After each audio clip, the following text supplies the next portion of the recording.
ശബരിമലയിൽ വച്ചിരിക്കുന്നത് വാവരയാണ്. വാവരക്ക് ശബരിമലയുമായും അയ്യപ്പനുമായും കുലബന്ധം പോലുമില്ല. ആ വാവര് മുസ്ലിം ആക്രമണകാരിയാണ്. അയ്യപ്പനെ ആക്രമിച്ച് യുദ്ധത്തിൽ തോൽപ്പിക്കുവാൻ കടന്നുവന്ന തീവ്രവാദിയാണ്. അയാൾ പൂജിക്കപ്പെടേണ്ടവനല്ല. സ്വാമി ശാന്താനന്ദ. ഈ സ്വാമി എന്ന് പറയുമ്പോൾ തന്നെ ദൈവങ്ങളോടടുത്ത് മന്ത്രങ്ങൾ ഉരുവിട്ട് സന്യാസ രീതിയിൽ നടക്കുന്ന ആൾക്കാർക്കാണ് സ്വാമി എന്ന് പറയുന്നത്. അദ്ദേഹം എന്ന് പറയുകയുണ്ടായി, വാവർ ആരാണ്? വാവറിന് എന്ത് അവകാശമാണ് അയ്യപ്പനുമായിട്ടുള്ളത്? ഒരു തീവ്രവാദിയായ വാവർ എന്നൊക്കെയാണ് അദ്ദേഹം ഇന്ന് പരാമർശിച്ചത്. ഏതാനും ചില ദിവസങ്ങൾക്ക് മുമ്പ് കേരളത്തിൻ്റെ മുഖ്യമന്ത്രി ശ്രീ പിണറായി വിജയൻ അവർ അയ്യപ്പന് നിത്യവും ഉറക്കുപാട്ടാകുന്നത് ഹരിവരാസനമാണെന്ന് എല്ലാവർക്കും അറിയാം. ആ കൃതി ചിട്ടപ്പെടുത്തിയത് നിരീശ്വരവാദിയായ ദേവരാജൻ മാസ്റ്ററാണ്. അത് ആലപിച്ചതാകട്ടെ ജന്മം കൊണ്ട് ക്രൈസ്തവനായ യേശുദാസുമാണ്. സന്നിധാനത്തിലേക്കുള്ള യാത്രാമധ്യേ അയ്യപ്പ ഭക്തന്മാർ തൊഴുതു നീങ്ങുന്നത് വാവർ നടയിലൂടെയാണ്. വാവറാകട്ടെ ഇസ്ലാമാണ്. മധ്യ കേരളത്തിൽ നിന്ന് മല ചവിട്ടാൻ പോകുന്ന അയ്യപ്പ ഭക്തർ ക്രൈസ്തവ ദേവാലയമായ അർത്തുങ്കൽ പള്ളിയിലും കാണിക്കയിടുന്നു. ഇങ്ങനെ സർവധർമ്മ സമഭാവനയുടെ പ്രതീകമായി നിൽക്കുന്ന എത്ര ദേവാലയങ്ങളുണ്ട് ലോകത്തിൽ?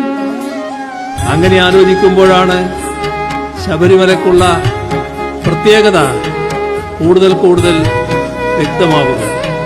വർഗീയത പറഞ്ഞിട്ട് അദ്ദേഹത്തിന് പുതിയൊരു ഭരണം പിടിക്കാനായിരുന്നെങ്കിൽ ആ വേദിയിലിരുന്നു കൊണ്ട് നല്ല പച്ചയ്ക്ക് വർഗീയത പറഞ്ഞാൽ മതിയായിരുന്നു. ചിലപ്പോൾ ആദ്യങ്ങൾ പറയുകയുണ്ടായി, ആരും പരിപാടി കാണാനില്ലായിരുന്നു, ആ വേദിയിൽ കസേരകൾ മാത്രം ഒഴിഞ്ഞു കിടന്നിരുന്നു എന്നൊക്കെ. 3 ഘട്ടങ്ങളിലായിരുന്നു നടന്ന പരിപാടികൾ. അതിൻ്റെ മുഖ്യ ധാരയിൽ ആൾക്കാരുണ്ടായിരുന്നു. പിന്നെ മറ്റു ചിലർ പറയുകയുണ്ടായി, പച്ചയ്ക്ക് വർഗീയത പറയുന്ന വെള്ളാപ്പള്ളി നടേശനെയുമായിട്ടാണ് അദ്ദേഹം വാഹനാവ്യൂഹങ്ങളിൽ വന്നതെന്ന്.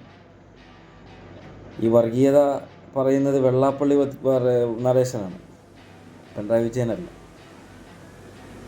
രാഷ്ട്രീയങ്ങളിൽ അങ്ങോട്ടും ഇങ്ങോട്ടും വ്യത്യസ്തത ഉണ്ടാവാം. അവരുടെ വാക്കുകളിൽ അല്ലെങ്കിൽ അവരുടെ രാഷ്ട്രീയ പ്രവർത്തനങ്ങളിൽ ചേരി തിരിഞ്ഞുള്ള ആക്രമണങ്ങളുണ്ടാവാം. പക്ഷേ അതൊക്കെ രാഷ്ട്രീയത്തിൽ മാത്രമാണ്. വെള്ളാപ്പള്ളി നടേശൻ പറഞ്ഞത് മലപ്പുറത്തുള്ള ജനങ്ങളെയാണ്. അതിനുള്ള മറുപടി മലപ്പുറത്തുള്ള ജനങ്ങൾ കൊടുക്കും. അപ്പം ഒന്നിച്ചിരുന്ന് ഭക്ഷണം കഴിക്കുന്ന സതീശൻ, നമ്മുടെ പ്രതിപക്ഷ നേതാവും മുസ്ലിം ലീഗിൻ്റെ പ്രവർത്തകരും കമ്മ്യൂണിസ്റ്റിൻ്റെ പ്രവർത്തകരും കോൺഗ്രസിൻ്റെ പ്രവർത്തകരും എല്ലാം ഒന്നിച്ചിരുന്ന് ഭക്ഷണം കഴിക്കുന്നവരാണ്. അതിൽ രാഷ്ട്രീയമില്ല. വിദേശയാത്രകളിൽ ഒന്നിച്ചിരിക്കുന്നവരാണ്, ഒന്നിച്ച് യാത്ര ചെയ്യുന്നവരാണ്. അത് വേറെ, രാഷ്ട്രീയം വേറെ. അപ്പോൾ അങ്ങനെ ചിന്തിക്കാനുള്ളൊരു മനസ്സ് ഉണ്ടാവണം. പിന്നെ വർഗീയത പറഞ്ഞിട്ടായിരുന്നെങ്കിൽ ഇന്നലെ ആ വേദിയിൽ ഇരുന്നു കൊണ്ട് പച്ചയ്ക്ക് വർഗീയത പറഞ്ഞാൽ തീരാവുന്ന കാര്യമേ ഉള്ളൂ. പിന്നെ കമ്മ്യൂണിസ്റ്റ് പാർട്ടി, ആ പാർട്ടി ഉള്ളിടത്തോളം കാലം വർഗീയതകൾക്ക് അങ്ങനെ സ്ഥാനമുണ്ടായെന്ന് വരില്ല. ഇന്ന് കേരളത്തിലെ പല അമ്പലങ്ങളിലും പല ദേവാലയങ്ങളിലും പല വ്യക്തികളുടെ ഇടയിലും മതങ്ങളെ മാറ്റി നിർത്താതെ, ഉയർന്നവനെന്നോ താഴ്ന്നവനെന്നോ ജാതി തിരിച്ച് നിർത്താതെ എല്ലാവരെയും ഒരേപോലെ ഒരേ രീതിയിൽ മുമ്പോട്ട് പോകാൻ കഴിയുന്നെങ്കിൽ അത് ഇന്ന് നല്ലൊരു പങ്ക് കമ്മ്യൂണിസ്റ്റ് പ്രസ്ഥാനത്തിനുണ്ട്. അപ്പോൾ നാളെ ഞാനൊരു കമ്മ്യൂണിസ്റ്റുകാരനാണെന്ന് പറഞ്ഞാൽ ഓക്കെ, അംഗീകരിക്കാം.